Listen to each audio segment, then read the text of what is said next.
তাহলে আজকে আমরা শুরু করব তোমাদের lesson 4 the great escape written by Sougata Bose. দেখো এখানে সৌগত বোস সম্বন্ধে আমাদের অনেক কিছু দেয়া আছে। সৌগত বোস কিন্তু নেতাজি সুভাষচন্দ্র বোসের একজন বংশধর, সম্পর্কে তার নাতি হন। প্রথমে আমরা সৌগত বোস সম্বন্ধে এই টেক্সটে যা দেওয়া আছে সেগুলো সম্বন্ধে পড়ি, তারপরে মূল টেক্সটে প্রবেশ করব। চলো শুরু করি।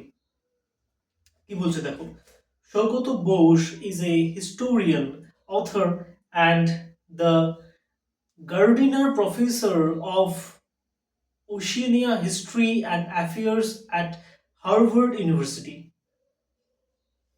Born to the eminent freedom fighter Dr. Shishir Kumar Bose and Mrs. Krishna Bose, he is the grandnephew of Netaji Subhash Chandra Bose and the grandson of Sharad Chandra Bose.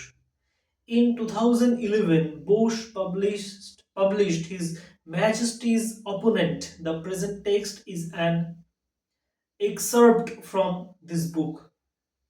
তার মানে সৌগত বোস একজন ইতিহাসবিদ। তিনি কোন বিশ্ববিদ্যালয়ে পড়েন? তিনি হার্ভার্ড বিশ্ববিদ্যালয়ে পড়ান এবং তার পিতামাতার নাম এখানে দিয়ে দিয়েছে ডক্টর শিশির কুমার বোস এবং মিসেস কৃষ্ণা বোস। তিনি হচ্ছেন নেতাজি সুভাষচন্দ্র বোসের গ্র্যান্ড নেফিউ এবং শরৎচন্দ্র বোসের নাতি।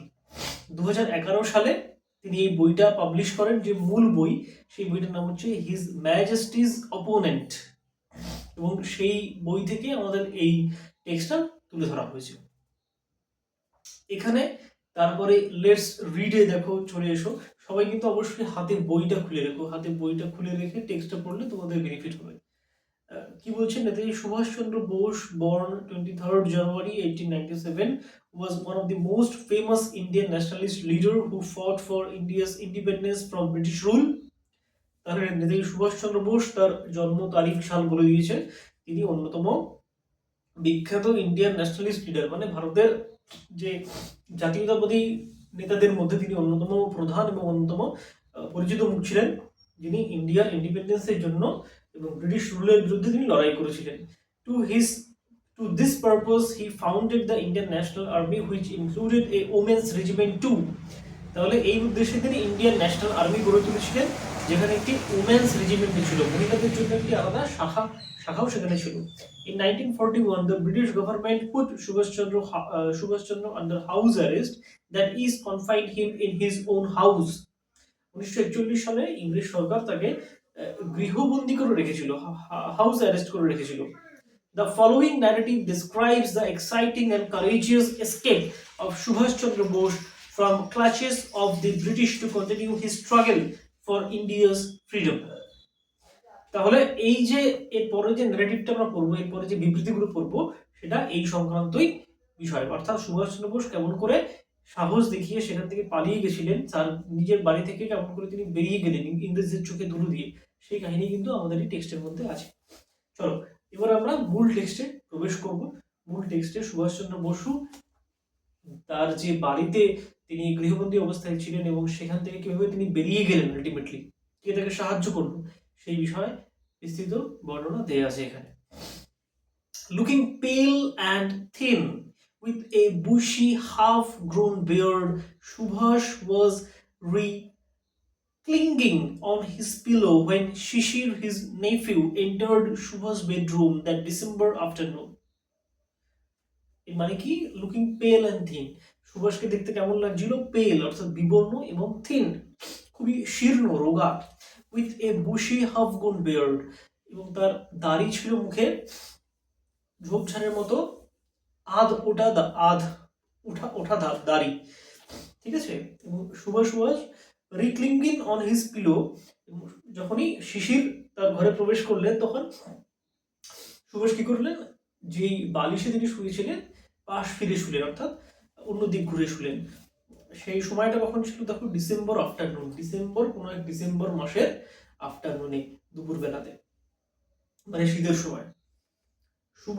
Subhash made him sit to his right on the bed, Subhash যে বিছানায় শুয়েছিলেন তার ঠিক পাশেই সুভাষ তাকে বসতে দিলেন। Looking intensely at Shishir, he said, "Can you do some work for me?" খুব তীব্রভাবে শিশিরের দিকে তাকিয়ে, ইন্টেন্সলি মানে খুব তীব্র দৃষ্টিতে শিশিরের দিকে তাকিয়ে সে বললেন, can you do some work for me, তুমি কি আমার জন্য কোনো কাজ করে দেবে? শিশির নডেড, শিশির নডেড অর্থাৎ মাথা নাড়া, শিশির এমন ভাবে মাথা নাড়লো, সম্মতি জানিয়ে মাথা নাড়লো শিশির। দেখা যাক পরের প্যারায় কি বলছে। The task, as it turned out, was to help plan and carry out Subhash escape from India. তাহলে এই কাজটি কি ছিল? The task, সেই কাজটি as it turned out মানে কাজটির বিষয় পরে জানা গেল, was to help plan and carry out Subhash escape from India. সুভাষের দেশ ছেড়ে বেরিয়ে যাওয়া, ইন্ডিয়া ছেড়ে এসকেপ করে যাওয়া, ইন্ডিয়া ছেড়ে বাইরে চলে যাওয়ার একটা প্ল্যান, একটা পরিকল্পনা। শিশির would have to drive his uncle in the dead of the night to a railway station far away from Calcutta. শিশিরের কাজ কি ছিল? তার আঙ্কেলকে অর্থাৎ সুভাষকে ড্রাইভ আউট করা, বের করে নিয়ে যাওয়া, in the dead of the night রাতের অন্ধকারে, to a railway station far away from Kolkata. তাহলে কলকাতার থেকে অনেক দূরে একটা রেলওয়ে স্টেশনে রাতের অন্ধকারে তার কাকাকে ড্রাইভ করে পৌঁছে দেওয়ার দায়িত্ব পড়লো শিশিরের উপরে। From his uncle's residence at Elgin road, তাহলে এখানে সুভাষের বাড়ি কোথায় ছিল, সুভাষের ঠিকানা কোথায় ছিল সেটা আমরা জানলাম। সুভাষের residence at Elgin road, Elgin রোডে সুভাষের বাড়ি ছিল। একটা জিনিস দেখো, এখানে এলগিন রোডের আগে এখানে অ্যাট ইউজ করেছে, তার মানে এখানে কিন্তু আরেকটা জিনিস আমরা জানলাম, কোনো নির্দিষ্ট ঠিকানার আগে অবশ্যই অ্যাট প্রিপোজিশনটা আমরা ইউজ করব। Sisir walked back that night to his own house one Woodburn Park in a state of wonder and subdued excitement. শিশির হাঁটা পথেই তার বাড়িতে ফিরে গেল। তার বাড়ির অ্যাড্রেসটাও দিয়েছে, অ্যাট ওয়ান উডবার্ন পার্ক, তার বাড়ি ছিল ওয়ান উডবার্ন পার্কে, in a state of wonder and subdued excitement. কিভাবে ফিরে গেল? ওয়ান্ডার নিয়ে, বিস্ময় নিয়ে, এবং সাবডিউড এক্সাইটমেন্ট। সাবডিউড মানে বোঝায় চাপা, কোনো কিছুকে চেপে রাখা, ঠিক আছে, চাপা উত্তেজনা নিয়ে বাড়ি ফিরে গেল। নেক্সট প্যারা এসো। The police were keeping watch on Subhas house, সুভাষের বাড়ির উপরে পুলিশ নজরদারি চালিয়েই যাচ্ছিল।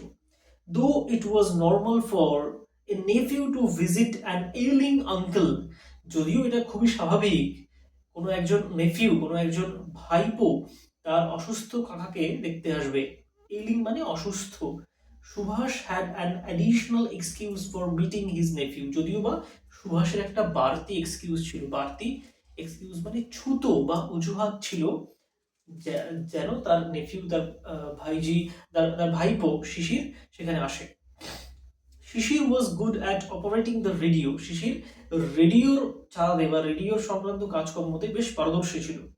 হি helped Subhas listen to foreign broadcast, সে সুভাষকে সাহায্য করতো বিদেশের যে সমস্ত রেডিও বার্তা হয়, ব্রডকাস্ট মানে রেডিও বার্তা, সেগুলো শুনতে সাহায্য করতো। তারপরে কি বলছে আমরা দেখি। Subhash and Sisir discussed various means of escape, এভাবেই সুভাষ এবং শিশির দুজন মিলে এখান থেকে বেরোনোর, এখান থেকে নিষ্কাশনের, পালিয়ে যাওয়ার নানা রকমের উপায় তারা আলোচনা করছিল। Finally they decided to drive out in the most natural fashion through the main gate, শেষ পর্যন্ত তারা ঠিক করলো তারা একদম মেইন গেট দিয়ে, একদম মূল প্রবেশ পথ তার বাড়ির, সেখান থেকেই তারা একদম গাড়ি চালিয়ে বেরোবে। Shishir owned a German car called the Wanderer, which he and Subhash chose for their journey.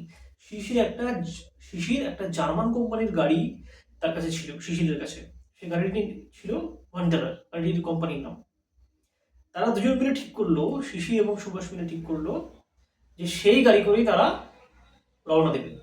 তো এই গেল আমাদের পার্ট ওয়ান। পার্ট ওয়ানটাই আজকে আমি তোমাদেরকে শেয়ার করছি, তোমাদের সঙ্গে আলোচনা করছি। পার্ট টু পরের দিন নিয়ে আসবো। এটা গেল পার্ট ওয়ান। এখানে যত কঠিন ওয়ার্ড ছিল আমি মোটামুটি সবই বললাম। তাও যদি কোনো ওয়ার্ডে তোমাদের সমস্যা থাকে আমাকে কমেন্ট সেকশনে জানিও। এবং এই অ্যাক্টিভিটিগুলো আমাদের সব ভালো করে রেডি করতে হবে। এটা কিন্তু খুব ইম্পর্টেন্ট একটা গল্প এবং খুব মজাদার। প্রথম পার্টটা পড়ে আমরা বুঝতে পারছি কত ইন্টারেস্টিং একটা গল্প। সেকেন্ড পার্টে আরও মজা হবে। ঠিক আছে, সবাই কানেক্টেড থেকো এবং চ্যানেল কেমন লাগছে।